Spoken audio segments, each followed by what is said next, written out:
Have you ever had a moment, perhaps late at night when the house is quiet, where you feel like a stranger in your own body? A feeling that the man you see in the mirror, the man who has built a life, raised a family, overcome challenges, is slowly being replaced by someone weaker? Someone you don't quite recognize? What if I were to tell you that this feeling, this slow fade, is not inevitable?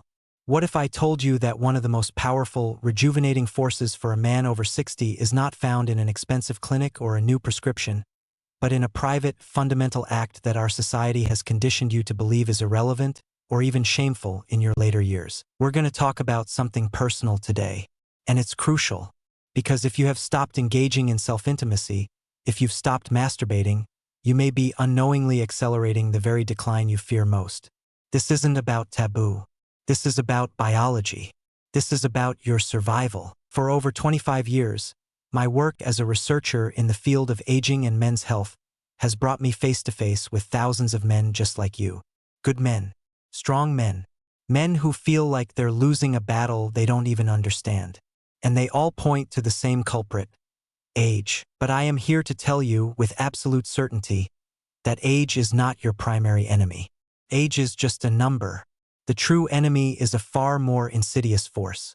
It's a combination of two things: a silent conspiracy of myths and a process of physiological neglect. The myth is the whisper you hear everywhere. You're getting older. It's normal to slow down. It's normal for things to stop working. That part of your life is over. It's a lie, a dangerous one, that encourages you to surrender. And when you believe that lie, you begin the neglect. You stop tending to one of your body's most essential maintenance systems. You let a vital engine go cold. The problem isn't that your body is failing you.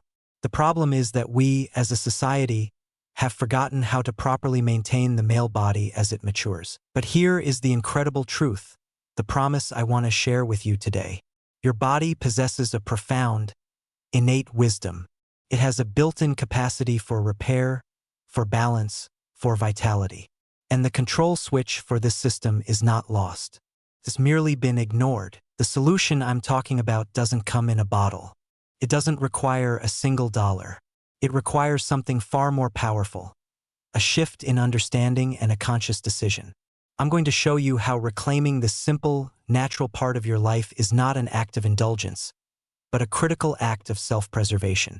It's about reactivating a system designed to protect your prostate, sharpen your mind, stabilize your mood, and defend your very life force. So, get comfortable.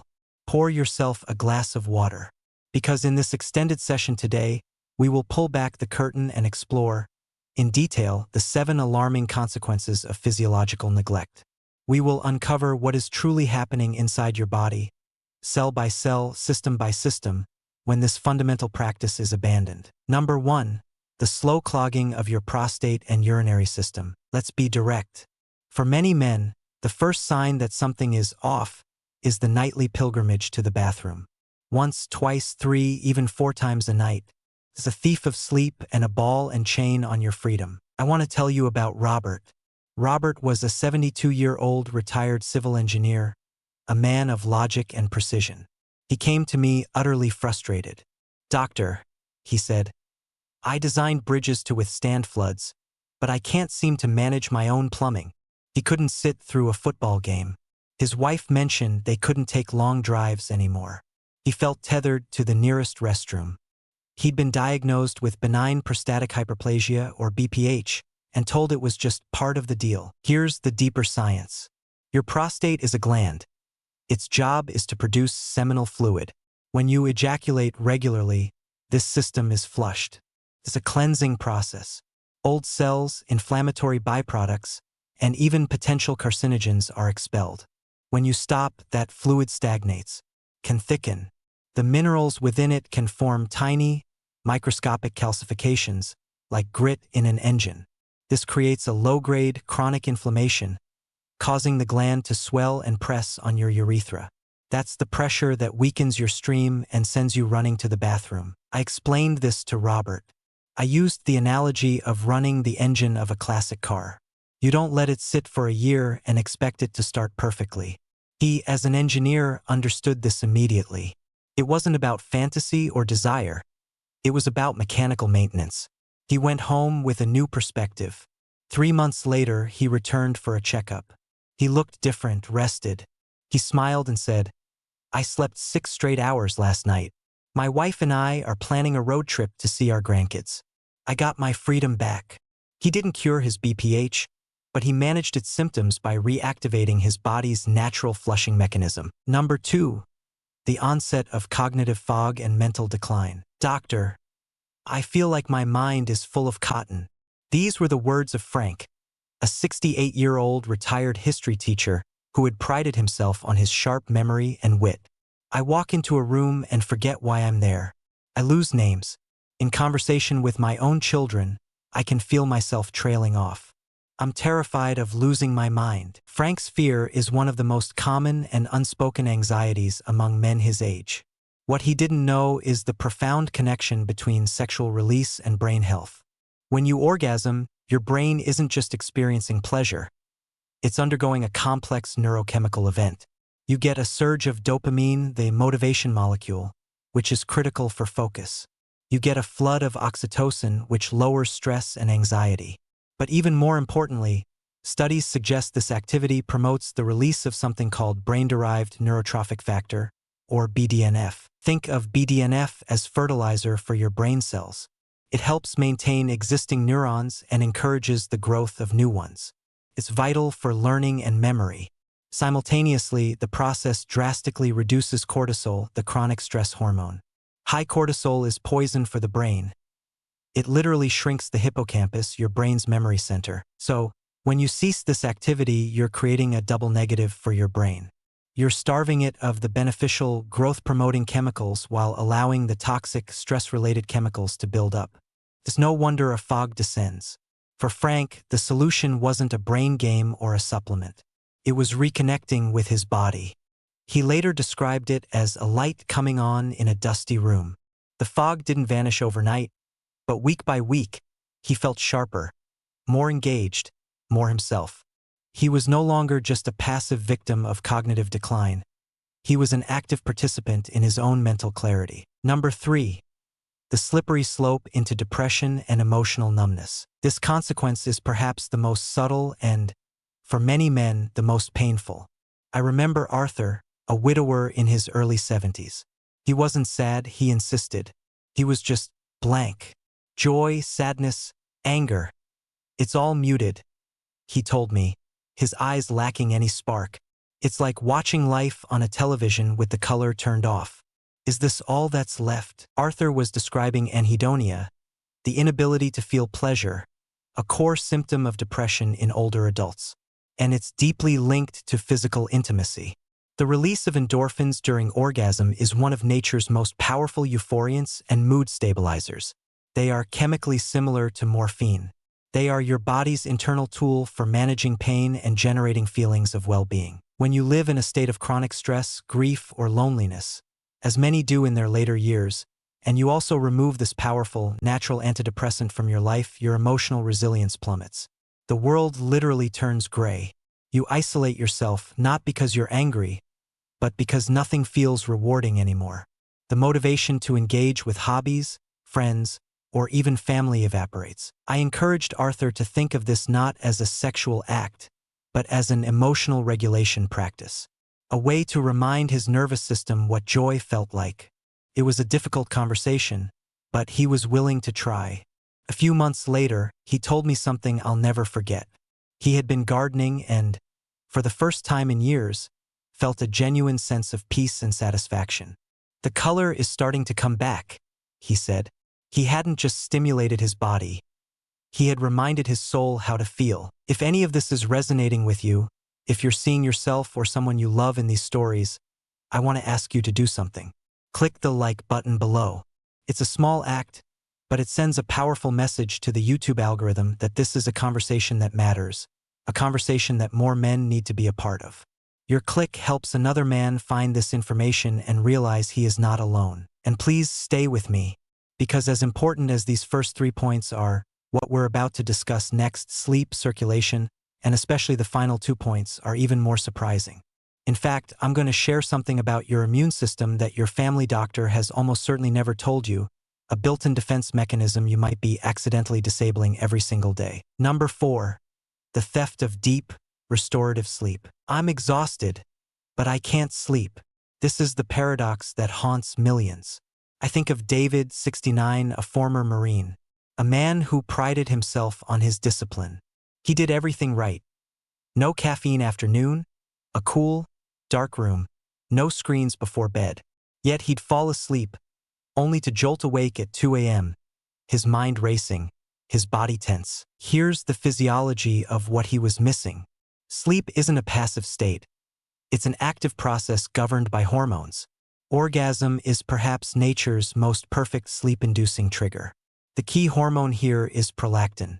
After climax, prolactin levels surge, creating a profound feeling of satiety and drowsiness. It's the mission-accomplished signal to your brain and body. It shifts your entire nervous system from the sympathetic, fight or flight, to the parasympathetic, rest and digest. Without this powerful hormonal trigger, you're trying to fall asleep using willpower alone, often while your cortisol levels are still high. It's like trying to park a car while your foot is still on the gas. You might drift off from sheer exhaustion, but you won't enter the deep, slow-wave sleep your body needs for physical repair and memory consolidation. For David, reconnecting with this practice wasn't about pleasure. It was a strategy. He started to think of it as his sleep prep. He told me it was more effective than any pill he'd ever tried, because it wasn't a foreign chemical forcing him to sleep. It was his own body, remembering its natural rhythm. Number 5. The weakening of your core foundation, the pelvic floor. Let's talk about your physical structure. I remember George, 75, a retired salesman, who complained of a nagging lower back ache and a feeling of instability. "I don't feel planted on the ground anymore," he said. "It's a crisis of confidence." He was describing the slow atrophy of his pelvic floor. These are the hammock of muscles at the base of your torso that support your bladder, bowel, and sexual organs. During arousal and orgasm, these muscles contract rhythmically and involuntarily. It's a natural workout. These contractions drive blood flow into the deep tissues of the pelvis, keeping them nourished and responsive.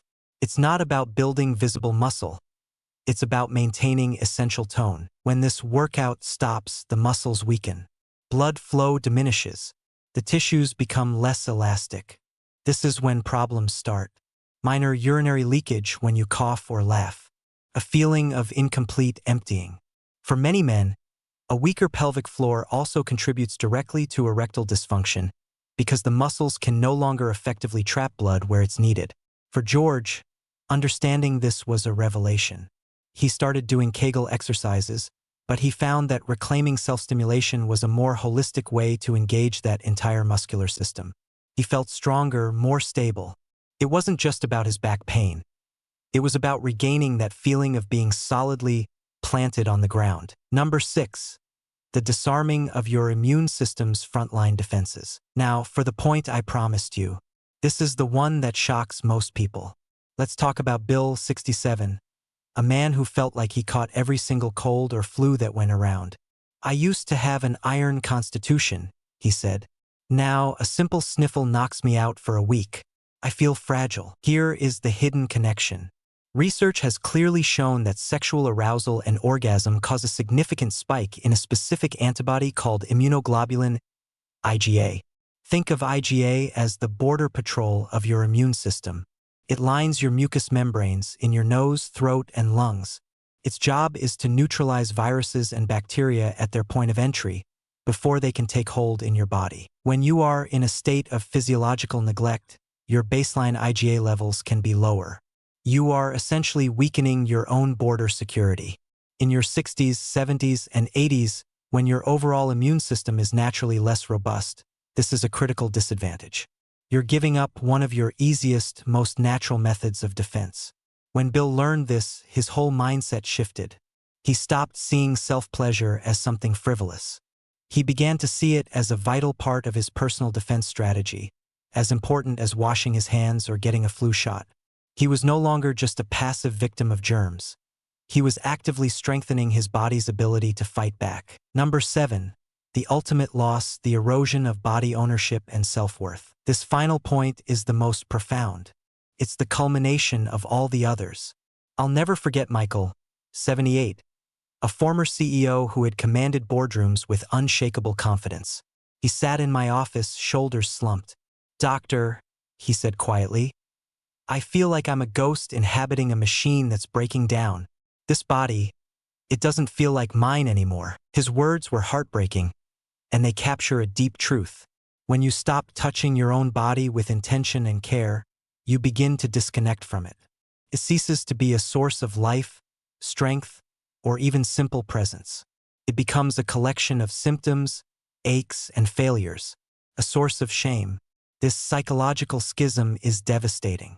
It's the root of why many men stop caring for themselves in other ways. They eat poorly, they stop exercising, they lose interest in their appearance. Why bother maintaining a house you no longer feel you live in? The act of self-touch, of self-intimacy, is the most powerful way to reverse this. It is a radical declaration of presence. It is you saying to yourself, "I am still here. This body is mine. It is worthy of care. It is worthy of feeling good." When Michael began, tentatively, to reconnect, it wasn't about sex. It was about reclamation. He told me it was the first step in feeling at home in his own skin again. And from that place of ownership, the motivation to care for himself in all the other ways began to return. We have covered a tremendous amount of ground today. And I know some of this may be difficult to hear or to think about, but as I've said, knowledge without action is meaningless. So here is my invitation to you. It's not a command. It's a doorway. I don't want you to feel pressured to change everything tonight.